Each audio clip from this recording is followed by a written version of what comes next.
नमस्कार, मैं दिनेश पाठक और आज इस खास अंक में पाकिस्तान की नई राष्ट्रीय सुरक्षा नीति पर चर्चा करेंगे। अनेक युवा मित्रों की मांग है कि इस मुद्दे पर मैं कुछ बात करूं। पाकिस्तान ने पहली दफा अपनी नई राष्ट्रीय सुरक्षा नीति अपने देश के नागरिकों और दुनिया के सामने रखी है। सिर्फ पाकिस्तान ही नहीं, भारत के संदर्भ में भी यह मसौदा बेहद महत्वपूर्ण है। मसौदा कहना गलत होगा, ये स्पष्ट नीति है जो पाकिस्तान के प्रधानमंत्री ने रखा है। इसमें कश्मीर मुद्दे की चर्चा तो की गई है, लेकिन इसी के साथ यह भी कहा गया है कि बिना इसका हल हुए भी वह भारत के साथ वाणिज्यिक रिश्ते नए सिरे से शुरू करना चाहता है, बशर्ते परस्पर बातचीत भी शुरू हो। मतलब पाकिस्तान थोड़ा नरम पड़ा है। जो इस बीच में सख्ती हुई है पाकिस्तान के साथ, वो नई जो सुरक्षा नीति है, उनकी राष्ट्रीय सुरक्षा नीति है, उसमें उन्होंने उसको थोड़ा अपने नरमी बरती है और वो चाहते हैं कि भारत उनके साथ रिश्ता शुरू करे।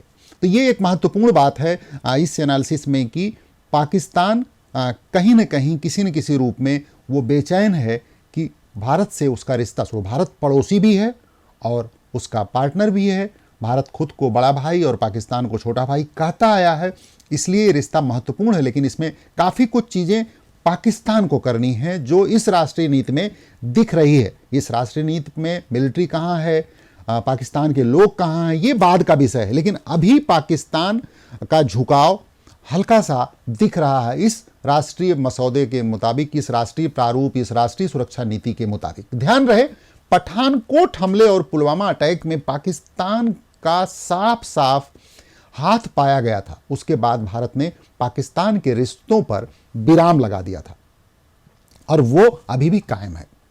कहने को पाकिस्तान ने इसका नाम राष्ट्रीय सुरक्षा नीति रखा है, लेकिन इसका आधार आर्थिक है, या यूं कहें कि यह आर्थिक तरक्की का मार्ग प्रशस्त करने के इरादे से बनाया गया है, जो मेरी नज़र में किसी भी देश के लिए अच्छी बात है, क्योंकि देश की तरक्की का आधार पैसा है और पाकिस्तान की कंगाली पूरी दुनिया से छिपी नहीं है। इस मौके पर पाकिस्तानी प्रधानमंत्री ने पूर्ववर्ती सरकारों को घेरा भी। उन्होंने कहा कि इस देश में आर्थिक ढांचे को मजबूत रखने की कोशिश कभी भी नहीं की गई। हमने केवल सैन्य ताकत बढ़ाने में अपना श्रम लगाया, जबकि देश की तरक्की का आधार आर्थिक है। यह मजबूत होगा तो सेना खुद से मजबूत होगी, ये प्रधानमंत्री इमरान खान ने माना है। नई नीति के मुताबिक पाकिस्तान अपने पड़ोसी मुल्कों से बेहतरीन रिश्ते भी चाहता है। भारत के साथ भी उसकी कागजी सोच ऐसी ही है। कागजी मैं इसलिए कह रहा हूं क्योंकि हमें यह नहीं पता है कि एक्चुअल में क्या होने जा रहा है। कागजी इसलिए कह रहा हूं क्योंकि राष्ट्रीय सुरक्षा नीति के बड़े हिस्से को गोपनीय रखा गया है। अब उसमें क्या लिखा गया है, उसकी क्या मंशा है, ये हम नहीं कह सकते, हमें कुछ नहीं पता। भारत के संदर्भ में इसके कारण भी बहुत साफ है। भारत के प्रति पाकिस्तान, वहां की सेना का व्यवहार लगातार अजीबोगरीब रहा है। स्थिर व्यवहार न होने की वजह से नई सुरक्षा नीति पर आंख बंद कर भरोसा नहीं किया जा सकता। शायद हमारी सरकार कर भी नहीं रही है। पाकिस्तानी प्रधानमंत्री इमरान खान की ओर से पेश इस नीति में कश्मीर के मुद्दे को बार बार छुआ गया है। अब उन्हें कौन समझाए कि कश्मीर भारत का अंदरूनी मामला है, हमारा अपना अभिन्न अंग है, आपका मुद्दा ही नहीं है। कश्मीर भारत का अंग था, है और रहेगा। अच्छी बात यह है कि इसी ड्राफ्ट में, इसी मसौदे में, इसी राष्ट्रीय सुरक्षा नीति में यह भी कहा गया है कि पाकिस्तान भारत से व्यापारिक रिश्ते नए सिरे से शुरू करना चाहता है, लेकिन वो यह भी चाहता है कि भारत के साथ परस्पर बातचीत शुरू हो। करिए भाई, कौन मना कर रहा है? आप भी पहल करिए, हो सकता है भारत सरकार आपसे बातचीत शुरू कर दे। एक और महत्वपूर्ण बात यह है कि पाकिस्तान अगले 100 साल तक, ये इस मसौदे में लिखा है, इस पॉलिसी का हिस्सा है कि भारत से पाकिस्तान अगले 100 साल तक भारत के साथ युद्ध नहीं चाहता। इसके अलावा भारत के साथ ही चीन, रूस जैसी महाशक्तियों और अन्य पड़ोसी मुल्कों के साथ रिश्ते को मजबूत बनाना चाहता है, प्रगाढ़ बनाना चाहता है। पाकिस्तान को यह बात समझ आ गई है कि बिना आर्थिक मजबूती के देश का विकास संभव नहीं है। लेकिन इमरान खान की इस नीति का देश के अंदर विरोध शुरू हो गया है। हालांकि यह नीति आंतरिक सुरक्षा के मसले पर भी सख्ती बरतने की बात करती है, वकालत करती है, लेकिन वो कितना कर पाएगी ये देश के अंदरूनी माहौल पर तय होगा। राष्ट्र विरोधी अंदरूनी ताकतें इसमें बड़ी बाधा के रूप में सामने हैं। इनसे निपटना इमरान सरकार के लिए बहुत आसान नहीं है।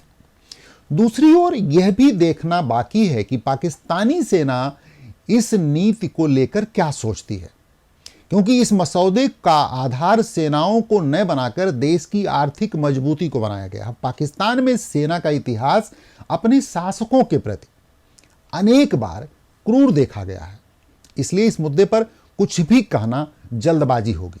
हालांकि शुरुआत में किसी तरह का विरोध सामने नहीं आया है, लेकिन पाकिस्तानी सेना का व्यवहार अनप्रेडिक्टेबल है, इसलिए कुछ भी कहना जल्दबाजी होगी। पाकिस्तान के राष्ट्रीय सुरक्षा सलाहकार मोहिद यूसुफ ने कहा है, वहां अपनी स्थानीय मीडिया से कहा है कि नई नीति के तहत पाकिस्तान एकीकृत सुरक्षा ढांचे की ओर बढ़ेगा, जिसका लक्ष्य पाकिस्तान के नागरिकों की सुरक्षा, संरक्षा और सम्मान सुनिश्चित करना। अच्छी बात है, होना भी चाहिए। उन्होंने कहा, नीति में आर्थिक सुरक्षा को केंद्र में रखा गया है। मजबूत अर्थव्यवस्था से अतिरिक्त संसाधन उत्पन्न होंगे, जिन्हें बाद में सेना की ताकत बढ़ाने और ह्यूमन रिसोर्स को डेवलप करने में किया जाएगा। एक्सप्रेस ट्रिब्यून अखबार की एक खबर के मुताबिक यूसुफ ने कहा है कि विदेशी मामलों के मोर्चे पर नई नीति भ्रामक सूचना, हिंदुत्व और घरेलू राजनीतिक फायदे के लिए आक्रामकता का इस्तेमाल भारत से अहम खतरे हैं। यह यूसुफ साहब का कहना है। खबर में यूसुफ के हवाले से यह भी कहा गया है कि नीति में जम्मू कश्मीर को द्विपक्षीय संबंध के केंद्र में रखा गया है। जब उनसे पूछा गया कि यह भारत को क्या संदेश देता है, तो उन्होंने कहा, यह भारत को कहता है कि सही कार्य करिए और हमारे लोगों की बेहतरी के लिए क्षेत्रीय संपर्क से जुड़िए। यह भारत को यह भी कहता है कि अगर आप सही कार्य नहीं करेंगे तो इससे पूरे क्षेत्र का नुकसान होगा और उसमें भी सबसे अधिक भारत का नुकसान होगा। मैं कहूँगा कि शुक्रिया पाकिस्तान, शुक्रिया यूसुफ साहब, आपको भी ध्यान रखना है। भारत सक्षम है और आप कंगाल हैं, आपको इस पर ध्यान रखना होगा। बहुत ज़रूरी है कि आप अपना ख्याल रखें, हम अपना ख्याल रखेंगे और आपका ख्याल भी रखने की स्थिति में खुद को पाते हैं। यूसुफ जी की बात तो अपनी जगह है, हम तो पाकिस्तान की तरक्की की दुआ करते हैं, लेकिन देखना रोचक होगा कि इस नीति का पाकिस्तान के अंदरूनी हिस्से में क्या असर होगा। कट्टरपंथी इस नीति को किस तरह से देखते हैं, उनका रवैया क्या है, अन्य पड़ोसी मुल्क उसके इस नीति पर क्या रुख अपनाते हैं। यहाँ तक कि हमारे अपने भारत देश की बात है तो यहाँ सरकार की मंशा साफ है, हमारी नीति साफ है। हम हर हाल में शांति और विकास के समर्थक हैं, लेकिन कमजोर बिल्कुल नहीं। जय हिंद।